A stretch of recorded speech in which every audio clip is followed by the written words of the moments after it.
Assalamualaikum warahmatullahi wabarakatuh. Perkenalkan nama saya Dewang Rangga Bentar. Saya dari kelompok 11 dengan nomor NIM 2109527, Prodi Teknik Logistik 3A, Fakultas Pendidikan Teknologi dan Kejuruan. Pada kesempatan kali ini, kami akan mempresentasikan pembahasan dan hasil diskusi terkait implementasi skor dalam mengatasi inventory record inaccuracy. Penugasan ini disusun untuk memenuhi penugasan pada mata kuliah inventory yang diampu oleh dosen Ibu Vina Dwiyati dan Ibu Hanisa Witasari.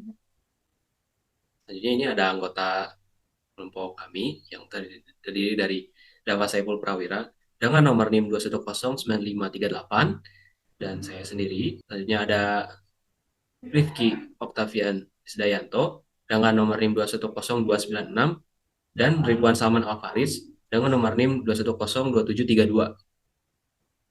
Selanjutnya pendahuluan. Peningkatan aktivitas logistik yang signifikan pada 2 tahun terakhir mengharuskan perusahaan untuk lebih akurat dalam melakukan pendataan pada inventaris. Pergerakan logistik yang semakin dinamis memungkinkan adanya kekeliruan pada pencatatan data inventaris. Diperlukan adanya sebuah skala pengukuran untuk meminimalisir ketidakakuratan terhadap data fisik dan data tercatat dalam sistem. Di sini ada 3 pokok bahasan yang akan kami bahas pada PowerPoint ini. Yang pertama, IPM dan KPI. Di Inventory Performance Measurement atau disingkatnya IPM merupakan pengukuran seberapa efektif dan efisien inventaris untuk digunakan dan diisi ulang. Metrik ini membantu mengukur seberapa baik kinerja perusahaan dalam mengelola inventaris perusahaan. Selanjutnya ada Key Performance Indicator. Key Performance Indicator adalah ukuran yang digunakan untuk mengukur keberhasilan sesuatu terhadap tujuan yang telah ditetapkan.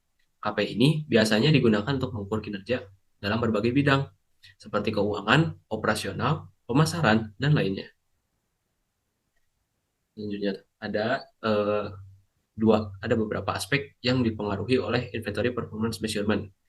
Nah, pada dasarnya, inventory performance measurement mempengaruhi beberapa aspek seperti berikut. Yang pertama itu ada inventory turnover ratio. Yang kedua itu ada week supply. Selanjutnya ada key performance indicator.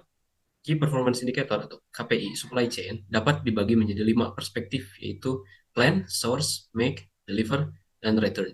Dari masing-masing perspektif, terdapat 5 dimensi, yaitu reliability, responsiveness, agility, cost. Selanjutnya ada aset. Dari kelima dimensi tersebut, kemudian disesuaikan dengan kondisi dan tujuan perusahaan. Pembahasan selanjutnya ada inventory record inakurasi atau biasa disingkat dengan IRI yang artinya ketidakakuratan catatan inventaris.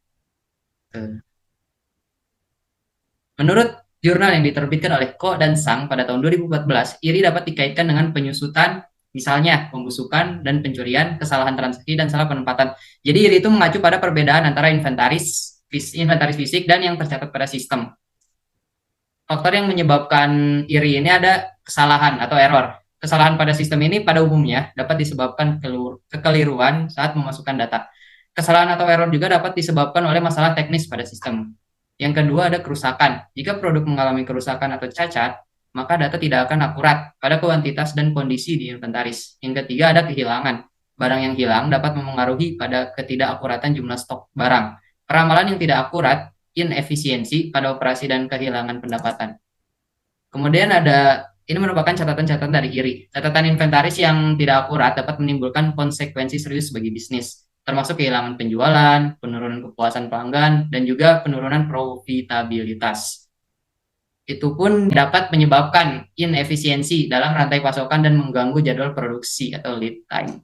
Untuk meminimalkan ketidakakuratan catatan inventaris, penting untuk memiliki sistem manajemen inventaris yang dirancang dengan baik dan diterapkan secara akurat. Baik, yang selanjutnya yaitu Supply Chain Operation Review. SCOR merupakan alat diagnostik untuk supply chain management atau SCM untuk membantu pengguna dalam memahami proses yang terlibat dalam organisasi dan untuk mengidentifikasikan atribut yang mengarah pada kepuasan pelanggan. Dalam hal kinerja, SCOR memungkinkan untuk menilai keandalan, daya tanggap, pencapaian, biaya, dan aset. Skor memungkinkan perusahaan untuk memeriksa konfigurasi rantai pasok, kemudian mengidentifikasi dan menghilangkan praktik yang berlebihan secara pemborosan di sepanjang proses rantai pasok. Sebagai arsitektur proses bisnis, ini mengidentifikasikan cara proses ini berinteraksi, bagaimana mereka melakukan dan bagaimana mereka mengkonfigurasikan dari para pemasok pada para pelanggan.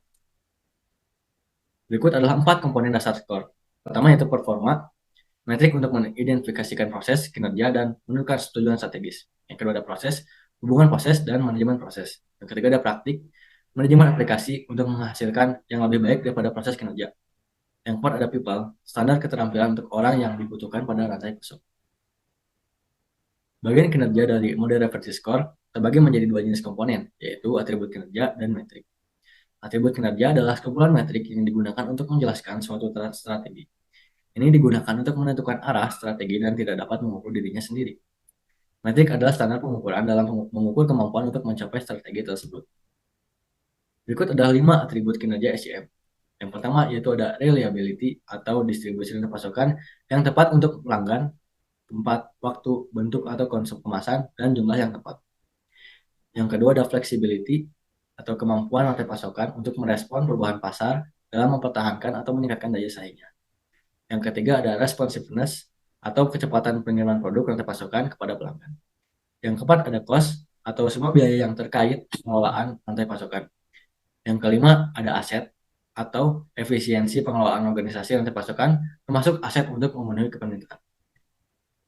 Baik, selanjutnya ada study case. Ya, study case-nya itu perusahaan PT Gelora Jaya adalah perusahaan produk rokok kretek yang terkenal. Banyak pihak yang terlibat dalam manajemen rantai pasokan perusahaan tersebut, mulai dari pemasok, produsen, distributor, pihak luar, dan lain sebagainya. Karena struktur perusahaan yang terdiri dari berbagai entitas yang cukup kompleks, maka perlu adanya analisis terhadap kelemahan dan potensi yang dimiliki oleh PT Gelora Jaya. Dalam kasus ini, peneliti mengukur tingkat akurasi kinerja perusahaan tersebut menggunakan skor. Tujuan dari penelitian ini untuk mengetahui kinerja implementasi supply chain management terhadap PT Gelora Jaya. Nah, peneliti mula-mula memasukkan kepada 3 kelompok tahapan dalam menggunakan skor. Yang pertama adalah pengumpulan data. Pengumpulan data itu ada apa aja sih? Pengumpulan data itu ada bentuknya wawancara, metodenya itu dokumenter dan kuesioner. Tahapan kedua adalah analisis data. Analisis data bisa menggunakan metode deskriptif dan kuantitatif. Nah, yang ketiga ada pembobotan tingkat kepentingan atau AHP. Yang pertama itu metodenya rumusan masalah, struktur hierarki, metrik perbandingan, dan metrik perhitungan yang tervalidasi. Nah, dari penerapan skor ini, peroleh hasil kinerja dari PT Gelora Jaya yang mencakup semua aktivitas, mulai dari proses pemasokan raw material oleh supplier, sampai diolah menjadi produk yang akhirnya ditujukan kepada konsumen-konsumen. Nah, berdasarkan tabel, kita bisa lihat tabel skor akhir. Nilai skor yang didapat PT Gelora Jaya menunjukkan nilai ini 70,91. Dari ruang lingkupnya itu ada plan, source, make, deliver, and return. Ya, dari semuanya 70,91 itu merupakan nilai yang cukup baik. Setelah kita tadi mendengar pembahasan dari mulai inventory inakurasi, kemudian ada inventory performance measurement, kemudian ada skor, dan juga ada studi kasus juga tadi. Maka dari itu dapat ditarik kesimpulan, skor ini merujuk pada metode pengukuran kinerja suatu perusahaan dari berbagai aspek. Nah, pada penerapannya, dalam mengatasi ketidakakuratan inventaris, skor dinilai mampu mengatasi perbedaan antara inventaris fisik dan inventaris yang disimpan dalam sistem. Metode ini memungkinkan perusahaan untuk memeriksa konfigurasi rantai pasokan, mengidentifikasi, dan menghilangkan pemborosan di sepanjang proses rantai pasokan melalui atribut kinerja yang dimiliki dan langkah-langkah mode skor yang dijelaskan sebelumnya. Maka dari itu, model ini merupakan salah satu metode terbaik atau model terbaik untuk menggambarkan aktivitas rantai pasokan dalam manajemen operasi untuk penelitian dan praktik. Cukup sekian dari kelompok kami. Terima kasih atas perhatiannya. Jika ada kesalahan, mohon maaf. Wabillahi taufiq wal hidayah. Assalamualaikum warahmatullahi wabarakatuh.